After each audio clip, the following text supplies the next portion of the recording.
अशिक्षित, बड़े आदमी, घर वाले आदमी, महल वाले आदमी, दुकानदार आदमी, सड़क पर वाले आदमी, कुछ पूजा करानी है ईश्वर की है, कुछ मंगल कामना करनी है, हमारे भैया का बर्थडे है, कुछ भी है, तो क्या करें? सबसे सरल सनातन धर्म में अगर सबसे सरल है तो सत्यनारायण भगवान की कथा। और सत्यनारायण की भगवान की कथा सबसे पहले सब नैमिषारण्य में ही मिलेगा वो। कथा का वाचन होता है तो ये शब्द बोला जाता है और ये सबको रहता होता है। एकदा नैमिषारण्य सौनकादाय प्रश्नम प्रपक्ष एकदा नैमिषारण्य सौनकादाय ऋषिया प्रश्नम प्रपक्ष। सब एक बार सौनक ऋषि ने सूत जी से प्रश्न पूछा। सूत जी जो थे 88,000 ऋषियों के वाइस चांसलर थे। आज की भाषा में वो कुलपति थे, बिल्कुल सही कुलपति थे वो। अब उस समय उनको कहा जाता कि ये भाई ऋषि हैं। उस समय का अलग प्रकार का था कि जो 88,000 नहीं 10,000 ऋषियों को भोजन कराए, व्यवस्था करे, उसको ये पद मिलेगा। तो उन्होंने कहा मैं 88,000 ऋषियों का पालन पोषण करूंगा, विद्या का अध्ययन करवाऊंगा और मैं इनकी पूरी जिम्मेदारी लेता हूँ।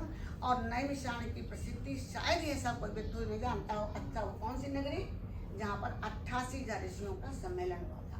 तो 88,000 ऋषियों का सम्मेलन कराने वाले वेदव्यास जी और उनके सूत जी तो उनके मतलब जो है शिष्य थे सौनक ऋषि। और सौनक ऋषि उस हेड थे और सूत जी वाचक थे।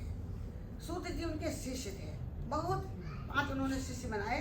सर्वश्रेष्ठ जो मौलिक भाषा में बहुत सुंदर वाचन करने वाले, मनमोहक वाचन करने वाले सूत निकले। उनका नाम था रोमहर्षण सूत।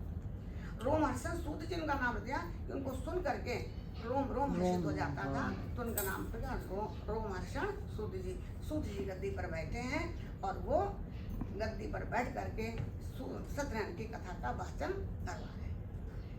कर रहे हैं। और वो कथा श्री हरि ने नारद को ही, नारद ने जो है वेदव्यास कही। क्योंकि वेदव्यास इतना प्रचलित हो गया है कि उनका वास्तव में नाम वेदव्यास है नहीं, वो इनका पद है। उन्होंने संकलन किया, संपादन किया, वेदों का, शास्त्रों का, घटनाओं का, कहानियों का, पूरे अखिल ब्रह्मांड से लेकर के एक स्थान से नहीं उनका संकलन किया। तो इतने प्रसिद्ध हो गए कि उनका नाम पड़ गया वेदों का न्यास करने वाले। नाम उनका है कृष्णद्वैपायन नाम है। लेकिन वो इतने ज़्यादा प्रसिद्ध हो गए, आज भी वेदव्यास के नाम सब जानते हैं। अगर पूछो उनका नाम क्या था तो कृष्णद्वैपायन बड़ी मुश्किल से लोग जान पाएंगे। तो ऐसे हमारे वेदव्यास जी ने नैमिषारण्य में बैठ करके उन्होंने सारी भारतीय संस्कृत है कैसी, ये वेदों की संस्कृत है, सनातन संस्कृत है, यज्ञ की संस्कृत है, आश्रम की संस्कृत है।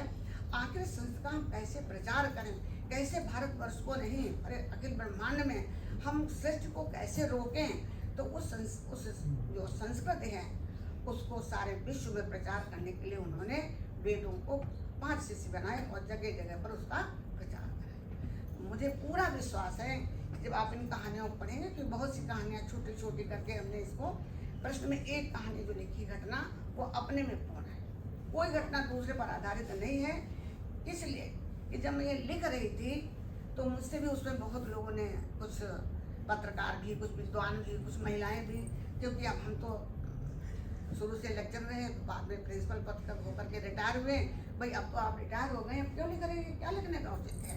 और फिर कौन पढ़ेगा इस वक्त प्रातोगी इतना बड़ा ब्रह्मांड, इतनी सारी विज्ञान चकाचौंध की दुनिया, आपका ग्रंथ कौन पढ़ेगा। मुझे भी बड़ा आश्चर्य हुआ। बात तो सही है, मेरे लिखने का औचित्य क्या है। लेकिन तभी हमने अपना शीर्षक उठाया, मंथन किया। 3.5 वर्षों को लग गए आधुनिकता के परिप्रेक्ष्य में। ये सारी घटनाएं तो कभी हमारे जो जीवन के मूल्य हैं, हमारी जो परंपराएं हैं, जैसे शरद पूर्णिमा का हमारे सभी छोटी बड़ी जो बेटियों ने पढ़ा, शरद पूर्णिमा कोई कभी भूल सकता है। आज से नई युगों से चला रहा। तो इस परंपरा को, रीति रिवाज को, हमारी मान्यताओं को, हमारे जीवन के मूल्यों को आगे आने वाली पीढ़ी को कौन बताएगा। आप बताएंगी या हम बताएंगे। हम और आप नहीं बताएंगे तो वही लेखक बताएगा। ये तब आज की दुनिया में जो गूगल है वो महासागर है, आप कुछ भी ढूंढ लीजिए, कुछ भी खोज लीजिए। लेकिन ये बात हमारे जितने भी साहित्यिक मंच के ज्ञाता बैठे हैं कि जो रसास्वादन आपकी वाणी से आता है, यही कविता अगर हम पढ़ें तो आनंद नहीं है। बिल्कुल सही। तो जो रसा स्वादन, जो आनंद हमको पढ़ने से मिलता है, तो फिर हमारी रीति रिवाजों को जानने का आनंद हमारा गूगल कैसे दे देगा? गूगल में और इसमें कितना अंतर, हमसे जो पूछे वही तो बताएगा। किताब हमारे बिना पूछे वो सी बात बताती है, हमारी जिज्ञासा को बढ़ाती है। ताली बजाओ कदम क्योंकि ये बहुत हमारा बड़ी जिम्मेदारी आप पर आ गई, ये नैनीताल का टूर बनाना पड़ेगा। अभी मैं ये बात कहने वाली थी, ये ये बात ललिता की जिम्मेदारी होगी। नहीं, मेरे मन वन के काम